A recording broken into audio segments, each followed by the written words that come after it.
with all these technological upheavals and all these disruptions, I mean, people are worried. Like I talk to parents, and like the Yeah. parents are like saying, I don't know how to prep my kid and all that Right. stuff. Um, or even like people who are working right now, it's like I don't know if I'm going to be relevant in 10 years, Right. Right. right? What should they We, do? it's funny because we tend to have very short hindsight. This has been a reality since the dawn of human civilization. Hmm. What I mean by that is we've always had shifts and technological shifts, and Hmm. we've But always not had at this social rate. But shifts. not at this rate.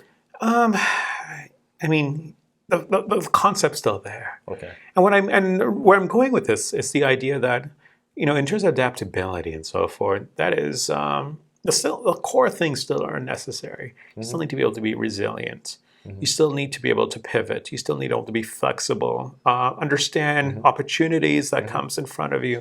In other Hmm. words, you need to be a critical thinker. If you Hmm. want to break it down to characteristics that children should have, Hmm. critical thinking, creative thinking, and the ability to pivot, Hmm. the ability to have not only hard skills but social skills that can complement that, irrespective of the pace of change within our society at large, whether it's a hyper pace or a slower pace or a pace, nevertheless, you need these skill sets.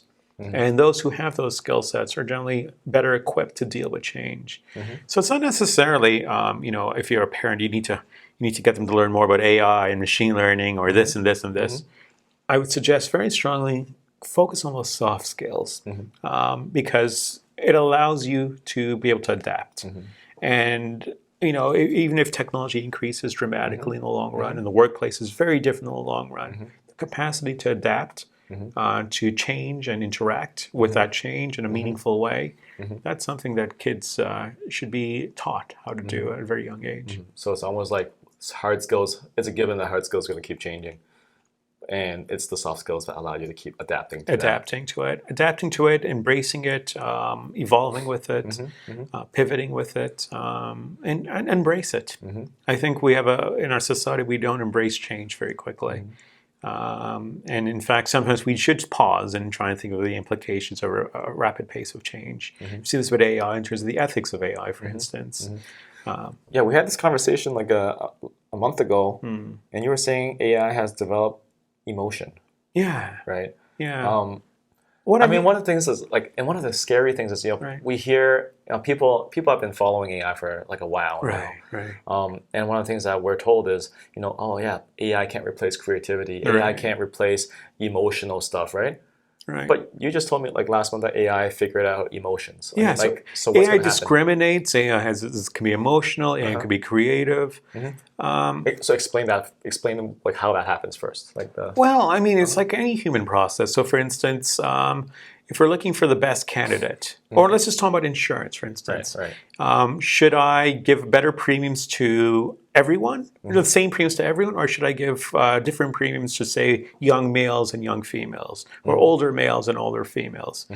If younger males are the riskiest category, I should give them a higher premium, right? So Hmm. it's a rational kind of Yeah. Yeah. calculation. Yeah. So that's discrimination. Right. That's Right. actually that's positive. No, it's a form of discrimination. Right. Right. So when we say AI discriminates, Hmm. I mean, when it does its calculations, Right. Right. it would suggest, well, The odds the are. odds are this person is more riskier, and Hmm. we're going to discriminate on that. Hmm. AI can do that in terms of ethnic minority groups if you use that as a variable. It can do that in terms of gender if you use that as a variable, et cetera, et cetera. So in many respects, AI is mimicking the way humans are processing these Hmm. things.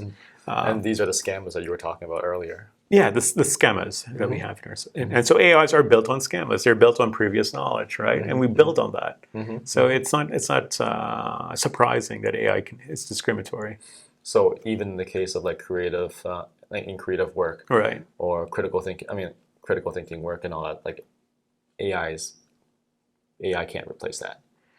AI, it's not. I mean, I feel like that's the wrong conversation to have. It's not about Okay. replacing, Hmm. because to replace makes us feel like we're obsolete.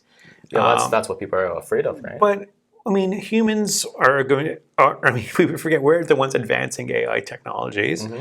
But B, humans have their own sort of way of being expressive and can work in harmony with AI. Hmm. Or C, humans can just go on a different pathway. Hmm. Irrespective, we shouldn't fear this. We shouldn't embrace this. This is something that is a positive to our society. It makes us better as human beings. Hmm. It pushes our boundaries further. So it's not a negative in my world, in my worldview. That is, it's a positive. What if like a Skynet becomes aware and starts, Right. you know, shooting missiles? Like, Too many Terminator movies Yeah, for yeah. you. I'm just saying, like, you know, that's Right. that's the most obvious like Right. example that everyone can think of, right? Right.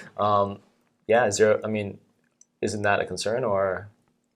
I mean, it can be an equal concern that we have a dictator who, presses the nuclear button and shoots it and tries to bomb us, right? Yeah, So, yeah. I mean, it's still replicating human kinds of miseries that can be possibilities, right? Right, right. So I don't not lose sleep over this, and I don't think most people should. I mean, look, it is a possibility, a very slim and remote one, but there are safeguards, and equally so for human beings who have the nuclear codes, et cetera, et cetera. Right. Yeah, I remember you telling me that it's between continents there's actually tunnels of wires that connect the internet. Yes, that's true. That's true. And we can actually cut that off. We can cut that off, like yeah. physically. Physically cut it off. So we don't seem to realize the internet is a wired conception, right? So there are massive wirings in the ocean, in the bottom of the ocean, that creates an internet. The internet. Right? The internet. So yeah. Right. Right. So I mean, in the end, can just cut it off? Worst case scenario, pull the plug. Pull the plug. Yeah. EMP everything. Exactly. Okay. But we'll be fine. I don't think that's something we should really worry about. Right.